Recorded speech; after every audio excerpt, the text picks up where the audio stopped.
Alors aujourd'hui, nous allons voir quel type de chaudière choisir pour chez vous si vous devez remplacer votre chaudière.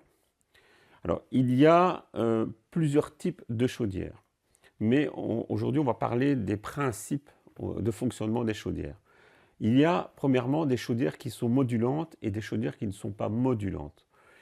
Alors quelle est la différence entre les deux? La première chose que vous devez savoir, c'est qu'une chaudière qui module va d'abord consommer moins d'énergie qu'une chaudière qui ne module pas. Alors, c'est quoi la modulation d'une chaudière? En fait, on module la puissance de fonctionnement. C'est-à-dire que, par exemple, pour une chaudière de 30 kW, si la chaudière n'est pas modulante, elle va, dès qu'elle se met en marche, elle va fonctionner directement à pleine puissance, donc c'est-à-dire à 30 kW. Par contre, si vous avez une chaudière qui est modulante de 30 kW, elle va avoir des paliers de fonctionnement. Donc, par exemple, un palier à 10 kW, un palier à 20 et un palier à 30 kW. Alors l'avantage de ça, c'est que au lieu de fonctionner à pleine puissance, elle va fonctionner à une puissance plus basse si elle n'a pas besoin de chauffer plus. C'est-à-dire que si vous avez un petit besoin en chauffage, la chaudière modulante va fonctionner par exemple à 10 kW. Si par contre votre besoin en chauffage va augmenter, elle va passer à 20 kW.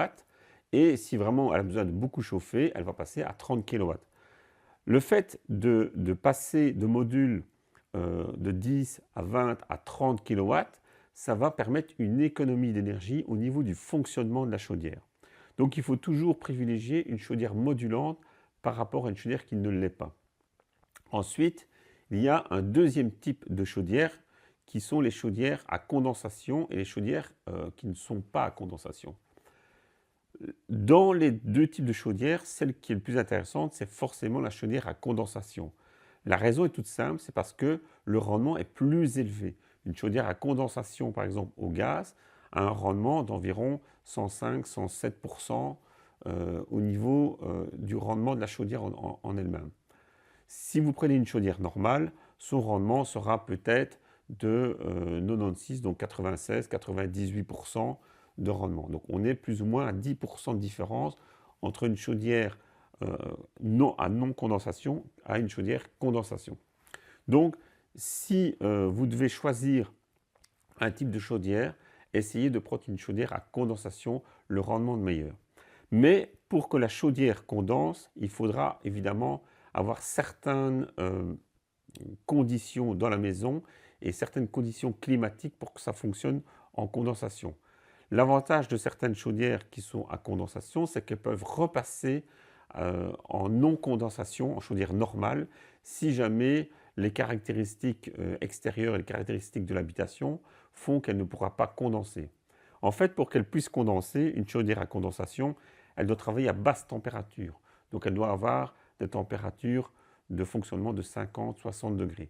Au-dessus, la chaudière va passer à une chaudière normale, à haut rendement, ce qui est toujours très intéressant, mais l'avantage c'est que vous allez pouvoir jongler et elle va pouvoir s'adapter en fonction des demandes de température et de baisser sa température, donc de condenser plus quand c'est possible.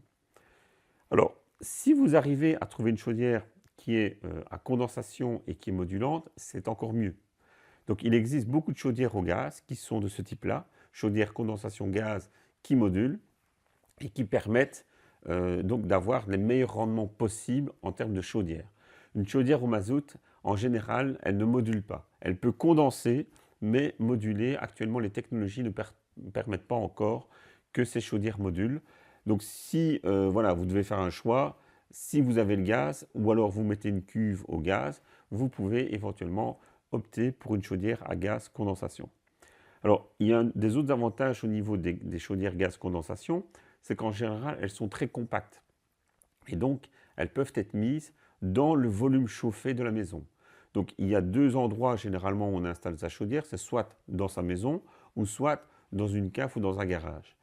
L'idéal, c'est de l'installer dans le volume protégé, donc dans le volume chauffé. Pourquoi? Parce qu'en fait, tout simplement, comme il y a des déperditions au niveau de la chaudière, ces déperditions vont servir à chauffer la maison. Donc c'est plus intéressant de récupérer ces déperditions de chaleur pour chauffer la maison que de perdre ces déperditions de chaleur dans votre cave ou dans votre garage qui ne vous serviront à rien. Ça, c'est un autre avantage. Alors, il y a aussi un autre avantage qui est très intéressant, c'est que les chaudières gaz condensation, au niveau des tarifs, ont des tarifs tout à fait raisonnables et souvent inférieurs à des chaudières au mazout à condensation. Donc ça, c'est encore un autre avantage. Il y a encore un dernier avantage qui est que vous pouvez utiliser, parce qu'il y a des modèles qui existent comme ça, des chaudières gaz condensation pour produire votre eau chaude sanitaire.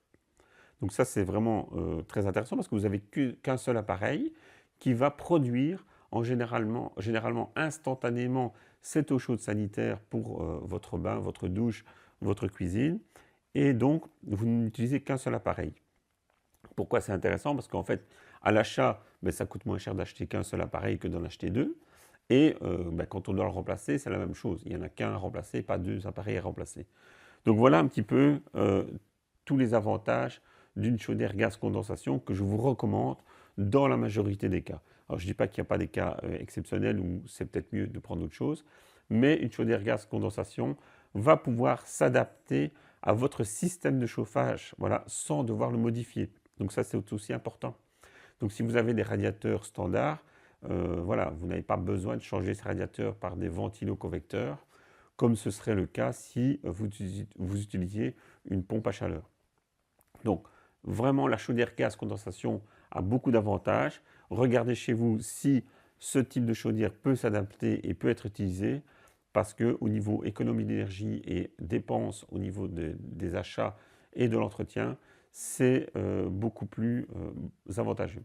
Voilà, si vous voulez d'autres conseils, téléchargez mon guide gratuit sur les 6 erreurs à éviter quand on rénove sa maison.